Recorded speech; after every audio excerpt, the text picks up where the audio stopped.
Hello, everyone. Welcome back to my podcast, Anxietea, a mental health podcast, where I give you mental health stories, self care tips, and techniques, and whatever you all want me to discuss.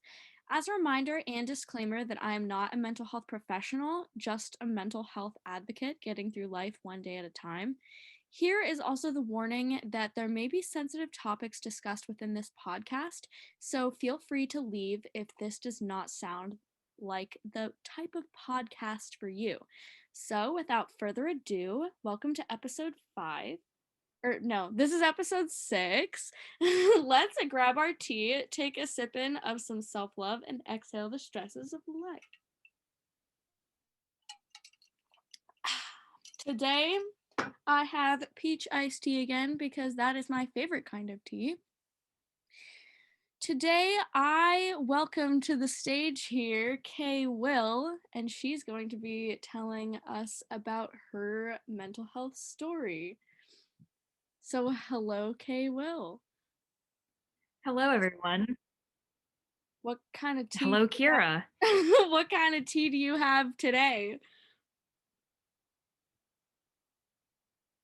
Well, it's kind of late over here, so I have some herbal tea. Ooh, sounds good. Sounds pretty good.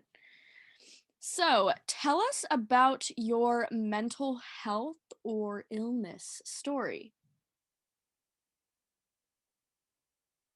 So, my story with mental illness begins probably when I was a toddler. It was like somewhere between the ages of 3 and 5. I started feeling depressed and like I couldn't trust my caregivers, and I was isolating a lot from my parents and caregivers. And this was partially due to not having such a great relationship with my babysitter. From there, I continued having depressive symptoms through the ages of 8 or 9, and that's when I also started to get suicidal urges. I started feeling really ostracized and like I wasn't wanted by any of my peers or family, and that kind of snowballed a little bit throughout my entire teen years. But then when I was 17, things started getting really, really bad. Right after I graduated high school in June, and I started getting extra symptoms such as hearing voices and seeing things that weren't there. And I was really confused by these experiences because I had no idea that this was just my brain playing tricks on me. And I thought that I was losing my mind or that other people were lying to me. So I ended up, before going to college, 2 weeks before I went to college, I ended up inpatient at Western Psychiatric Hospital for suicidal urges and a suicide attempt. I then was in and out of outpatient programs for the next few months until my next suicide attempt when I was 18, March. And that time I almost had a completed suicide. So I had to spend some time in the medical hospital before being discharged to Western Psych again. Throughout the next year, I had a lot more issues going to group therapies because I started feeling like I wasn't able to take care of myself and I was really losing my confidence. But the good news is that I was put on more medications throughout the year, and I eventually was able to become more stable to where I could begin going to college. And that has been good ever since going to college. I've had to change medications a lot, and there were more times when I was hospitalized or had to go back to outpatient programs. But I eventually ended up being diagnosed with schizoaffective disorder about this time a year and a half ago. But that didn't make any sense. Either this time last year or about a year and a half ago, one of the two. That's a lesser known mental health disorder, I think, because when I tell people that I have it, I have to explain a lot to them what it means. And it is actually a combination of schizophrenia symptoms and depression symptoms, the type that I have. So that makes getting through life and school a little bit more challenging, but I have been able to stay in school consistently since January of 2019, and I am going to go on to law school in a few years after I'm done with undergrad. So that's pretty much an overview of the whole mental health story. Awesome. So, how has your story shaped you into who you are today? Well, I like to think that I'm a separate person aside from my mental health issues because sometimes it can be really discouraging if I think like, wow, I'm this really defective person and my brain does all this crazy stuff that I don't like. So I feel like I've learned to separate I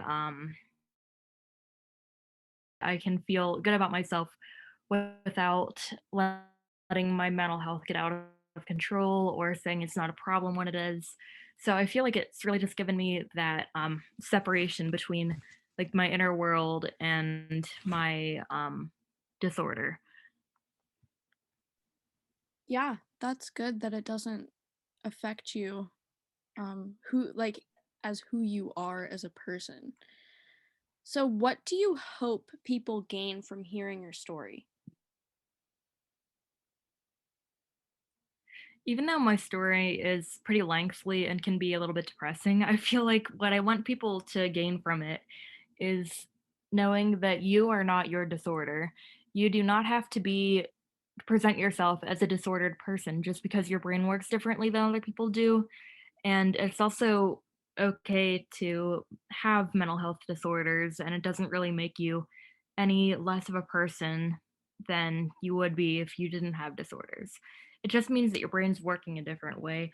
And I think that it's really important to acknowledge that mental health issues are, in fact, issues to take over your whole personality. I like to say to people that are saying these woe is me stories on Tumblr and Instagram and all that, that you you are not just a disorder, and having a disorder doesn't isn't a personality characteristic. That was kind of long, I'm sorry. No, no, it's totally fine. Yeah, that makes a lot of sense. What self-care routines do you add into your daily life? Well, recently I've added in the self-care step of meditating. I feel like it's really hard for me to sometimes organize my thoughts and tell like what is real, like what are real worries and what are worries that are coming up that just my brain's making up for me. And that goes along with having schizoaffective disorder. Sometimes you can't separate reality from things that are just your brain playing tricks on you. So by meditating, I take 10 to 20 minutes out of my day, depending on whether I do it once or twice. And I like to just take some time to focus on my breathing and let all the other thoughts and worries be peripheral. And usually by the time I'm done meditating, I'm able to separate reality from fiction a little bit better. Yeah, meditation is a great tool for sure.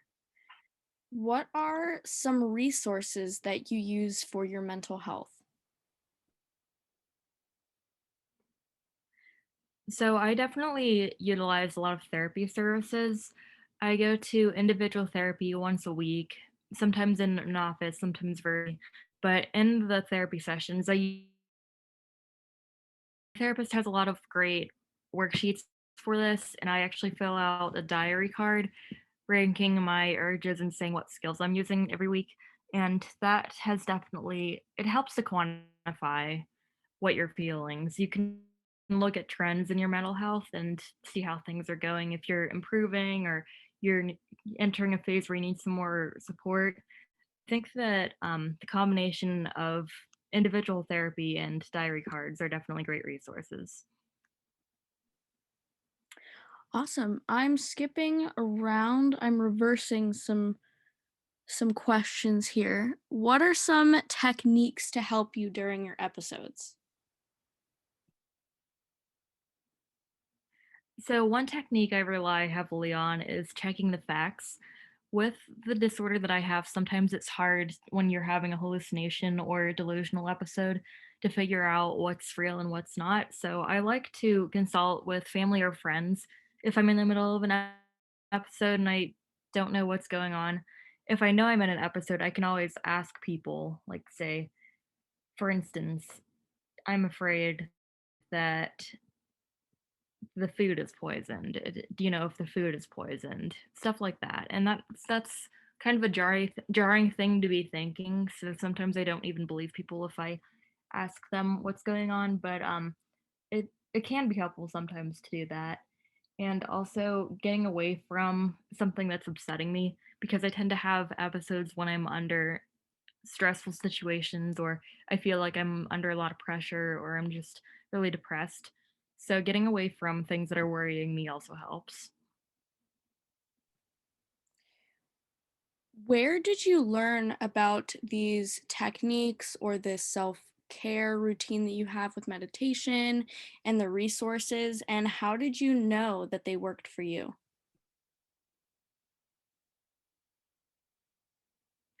So I've been to a lot of different flavors of therapy, if you will. I've been to therapy like inpatient, I've been in outpatient day programs, and I've been in weekly individual therapy. I feel like I've picked up these skills from like the whole amalgamation of the combinations of these therapies. I feel like the most useful skills that I've learned were in the outpatient program though. So that's where I learned about meditation for the first time, how I can incorporate it to my self care routine. That's also where I learned about some of the strategies for coping with my episodes and getting through them. So I think that outpatient IOP was where I learned most of what I know. For friends of those with similar experiences, what can those friends do to help them? I think just like checking in with your friends is really important, like making sure that when you hang out, like, are they okay talking about sensitive subjects if they've had a bad day, or asking them, like, how they can better support them, I think is really important because every person's different, and the techniques I mentioned to get through episodes that help me may do nothing for someone else with my disorder, or, could potentially just confuse them worse. So I feel like asking everyone what they need is really important, and then listening to what they have to say, because I feel like a lot of people are at a loss for how to help others with mental health issues, even if they are close friends or family members. But I think that a lot of people that don't know how to help out others are people that could stand to listen a little bit more and figure out what a person's experience is like, and really just take a personal approach to getting to know what could help them more. So my next question was literally a repeat of one of the other ones. So instead of that, I'm going to ask, when you are having these episodes, do you have any warning or does it just randomly occur?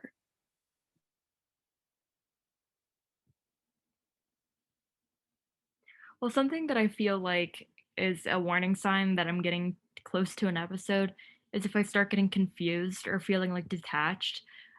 Some people may have like out of body experiences right before they have episodes, but I personally do not have out of body experiences at all.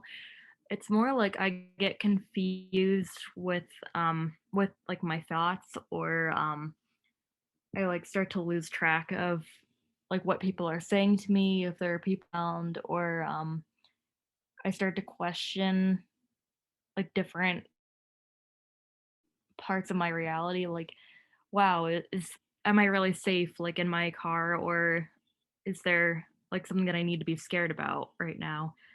Or otherwise that just signals that I'm at a higher chance for an episode, as if I start feeling really stressed out or really down and depressed. Either of those are also signs that one could be coming on. So, yeah, my other question was going to be, is there anything that triggers it? But yeah, you just answered that. So, for those with a similar condition as yours, what do you wish to tell them? I guess really just that they're not alone. I have a journal that I write in a lot as part of self-care.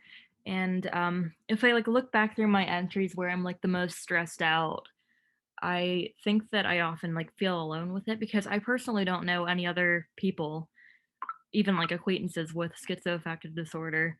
So I definitely think it's important to not feel alone, even though it's easy to feel alone if you have a lesser known mental health disorder.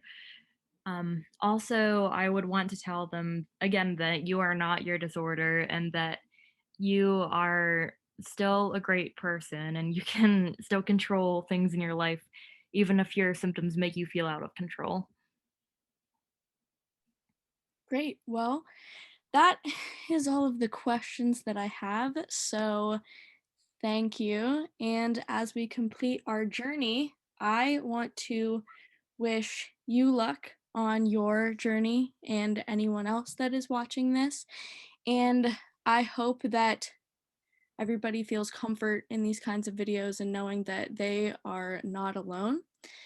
So now our journey is completed, and we can now take a sip in of some self love and exhale the stresses of life. Thank you for watching, and thank you for being here, Kay Will.